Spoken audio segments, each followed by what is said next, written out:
Hello viewers, welcome to ರುಚಿ ಮತ್ತು ಸ್ವಾದ. ಇವತ್ತಿನ ದಿನ ನಾವು ಮಲ್ಟಿಪರ್ಪಸ್ ಆಗಿ ಯೂಸ್ ಮಾಡೋ ಡ್ರೈ ಫ್ರೂಟ್ಸ್ ಪೌಡರ್ನ ಹೇಗೆ ಮಾಡೋದು, ಹಾಗೆಯೇ ಇದ್ರ ಬೆನಿಫಿಟ್ಸ್ ಏನು ಅಂತ ನೋಡೋಣ. ಇದನ್ನು ಸಣ್ಣ ಮಕ್ಕಳಿಂದ ಹಿಡಿದು ದೊಡ್ಡವರು, ವಯಸ್ಸಾದವರು ಕೂಡ ಈಸಿಯಾಗಿ ಬಳಸಬಹುದು.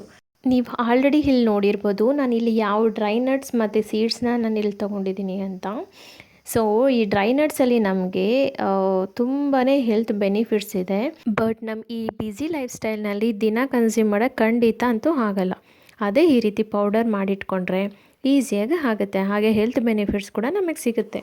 ಈಗ ಆಲ್ರೆಡಿ ಬಿಸಿಯಾಗಿರೋಂಥ ಒಂದು ಬಾಣಲಿಗೆ ಈ ಎಲ್ಲ ನಟ್ಸ್ಗಳನ್ನು ಒಂದೊಂದನ್ನಾಗೇ ರೋಸ್ಟ್ ಮಾಡ್ಕೊಳ್ತಾ ಅದ್ರ ಬೆನಿಫಿಟ್ಸ್ ಕೂಡ ತಿಳ್ಕೊಳ್ಳೋಣ. ಆಲ್ಮಂಡ್ಸಲ್ಲಿ ರಿಚ್ ಇನ್ ವೈಟಮಿನ್ ಇ ಮತ್ತು ಪ್ರೋಟೀನ್ ಇರೋದ್ರಿಂದ ಹಿಮೋಗ್ಲೋಬಿನ್ನ ಇಂಪ್ರೂವ್ ಮಾಡುತ್ತೆ, ಹಾಗೆ ಸ್ಕಿನ್ಗೆ ತುಂಬಾ ಒಳ್ಳೆಯದು ಮತ್ತು ಜ್ಞಾಪಕ ಶಕ್ತಿಗೆ ಕೂಡ ತುಂಬಾ ಸಹಾಯ ಆಗುತ್ತೆ. ಗೋಡಂಬಿ ಮತ್ತು ಪಿಸ್ತಾನ ತಗೊಳ್ಳೋಣ. ಸೊ ಗೋಡಂಬಿನಲ್ಲಿ ಇದು ಕೊಲೆಸ್ಟ್ರಾಲ್ ಮತ್ತು ಹೈ ಬ್ಲಡ್ ಪ್ರೆಷರ್ನ ಕಂಟ್ರೋಲ್ ಮಾಡುತ್ತೆ. ಪಿಸ್ತಾದಲ್ಲಿ ಲೋ ಕ್ಯಾಲೋರೀಸ್ ಇರೋದ್ರಿಂದ ಕಣ್ಣಿಗೆ ಮತ್ತು ಬ್ಲಡ್ ಶುಗರ್ನ ಬ್ಯಾಲೆನ್ಸಿಗಾಗಿಡೋದ್ರಲ್ಲಿ ನಮಗೆ ಹೆಲ್ಪ್ ಮಾಡುತ್ತೆ. ಈಗ ವಾಲ್ನಟ್ಸ್ನ ತಗೊಳ್ಳೋಣ. ಸೊ ವಾಲ್ನಟ್ಸಲ್ಲಿ high in omega 3 fatty acids ಇದೆ. ಸೊ ಇದು ನಮ್ಮ ಹಾರ್ಟ್ಗೆ ಮತ್ತು ಬ್ರೈನಿಗೆ ತುಂಬಾ ಬೆನಿಫಿಷಿಯಲ್ ಅಂತಲೇ ಹೇಳ್ಬೋದು. ಮಕ್ಕಳು ಬ್ರೈನ್ ಫಂಕ್ಷನ್ಗೂ ತುಂಬಾ ಒಳ್ಳೆಯದು. ಬಡವರ ಬಾದಾಮಿ ಅಂತಲೇ ಕರೆಸ್ಕೊಳ್ಳೋ ಕಡಲೆ ಬೀಜದಲ್ಲೂ ಕೂಡ ಒಳ್ಳೆ ಪ್ರೋಟೀನ್ಸು ಜೊತೆಗೆ ಗುಡ್ ಫ್ಯಾಟ್ ಇದೆ. ಆ್ಯಂಡ್ ಇದರಲ್ಲಿ ಹೇರಳವಾಗಿ ವೈಟಮಿನ್ಸ್, ಮಿನರಲ್ಸ್, ಫೈಬರ್ ಇದೆ. ಬೋನ್ಸಿಗಂತೂ ತುಂಬಾ ಒಳ್ಳೆಯದು. ಸೊ ನೆಕ್ಸ್ಟ್ ನಾನಿಲ್ಲಿ ಸೀಡ್ಸ್ನ ತೊಗೊತಿದ್ದೀನಿ. ಸೊ ಪಂಪ್ಕಿನ್ ಸೀಡ್ಸ್ ಆಗಿರ್ಬೋದು, ಪ್ರತಿಯೊಂದು ಸೀಡ್ಸು ನಾನಿಲ್ಲಿ ತೊಗೊಂಡಿದ್ದೀನಿ. ಸೊ ಈ ಸೀಡ್ಸಲ್ಲಿ ಕೂಡ ಹೆಲ್ತ್ ಬೆನಿಫಿಟ್ಸು ನಮ್ಗೆ ತುಂಬಾ ಸಿಗುತ್ತೆ. ಸೊ ಹೇರ್ ಗ್ರೋತಿಗಾಗಿರ್ಬೋದು ಮತ್ತು ಈ ಹೆಣ್ಮಕ್ಳಿಗೆ ಫರ್ಟಿಲಿಟಿನ ಬೂಸ್ಟ್ ಮಾಡುತ್ತೆ.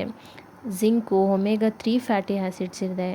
ಮತ್ತು ಇದು ನಮಗೆ ಹಾರ್ಟ್ ಹೆಲ್ತ್ಗೆ, ಡೈಜೆಷನ್ ಹೆಲ್ತ್ಗೆ, ಎನರ್ಜಿ ಬೂಸ್ಟ್ ಮಾಡುತ್ತೆ, ವೆಯ್ಟ್ ಮ್ಯಾನೇಜ್ಮೆಂಟಿಗೆ, ನಮ್ಮ ಇಮ್ಯುನಿಟಿ ಸಿಸ್ಟಮ್ ಸಪೋರ್ಟಿಗೆ ಕೂಡ ಹೆಲ್ಪ್ ಮಾಡುತ್ತೆ. ಹಾಗೆ ಬೋನ್ ಹೆಲ್ತ್ಗೆ, ನಮ್ಮ ಸ್ಕಿನ್ನಿಗೆ, ಹೇರಿಗೆ ಕೂಡ ತುಂಬಾ ಹೆಲ್ತ್ ಬೆನಿಫಿಟ್ಸ್ ಇದೆ. ಡೇಟ್ಸಲ್ಲಿ ನ್ಯಾಚುರಲ್ ಶುಗರ್ ಮತ್ತು ಫೈಬರ್ ಜಾಸ್ತಿ ಇರೋದ್ರಿಂದ ಎನರ್ಜಿ ಬೂಸ್ಟ್ ಮಾಡುತ್ತೆ. ಹಾಗೆಯೇ ನಾವಿಲ್ಲಿ ಮಖಾನ ಯೂಸ್ ಮಾಡಿರೋದ್ರಿಂದ ನಮ್ಮ ಬಾಡಿಗೆ ಕ್ಯಾಲ್ಶಿಯಂ ಚೆನ್ನಾಗಿ ಸಿಗುತ್ತೆ. ಸೊ ಇಲ್ಲಿ ಬಿಸಿ ಮಾಡ್ಕೊಂಡಿದ್ದ ಎಲ್ಲ ನಟ್ಸ್ನು ತಣ್ಣಗಾದ್ಮೇಲೆ ಮಿಕ್ಸಿ ಜಾರಿಗೆ ಹಾಕಿ ಪೌಡರ್ ಮಾಡಿಟ್ಕೋಬೇಕು. ಸೊ ಈ ಪೌಡರ್ನ ಹಾಲಿಗೆ ಹಾಕ್ಕೊಂಡು ಕುಡಿಬೋದು. ಮಕ್ಕಳಿಗಾದರೆ ಸರಿಗೆ, ಅಥವಾ ನಾವು ಈ ಮಾಲ್ಟ್ ಕುಡಿಬೇಕಾದ್ರೆ ಮಾಲ್ಟ್ ಜೊತೆಗೂ ನಾವು ಇದನ್ನು ಸೇರಿಸ್ಕೋಬೋದು. ದೋಸೆ, ಇಡ್ಲಿ, ಚಪಾತಿ, ನಾವು ಈ ಓಟ್ಸ್ ಏನಾದರೂ ಮಾಡ್ಕೊಂಡಾಗ ಕಾರ್ನ್ಫ್ಲೇಕ್ಸು ಅಂತ ಇದ್ದ ಜೊತೆ ಎಲ್ಲ ಹಾಕ್ಕೊಂಡು ಈ ಪೌಡರ್ನ ಈಸಿಯಾಗಿ ತೊಗೋಬೋದು. ಹಾಗೆಯೇ ಸಬ್ಸ್ಕ್ರೈಬ್, ಲೈಕ್, ಶೇರ್, ಕಮೆಂಟ್ ಮಾಡೋದನ್ನು ಮರಿಬೇಡಿ.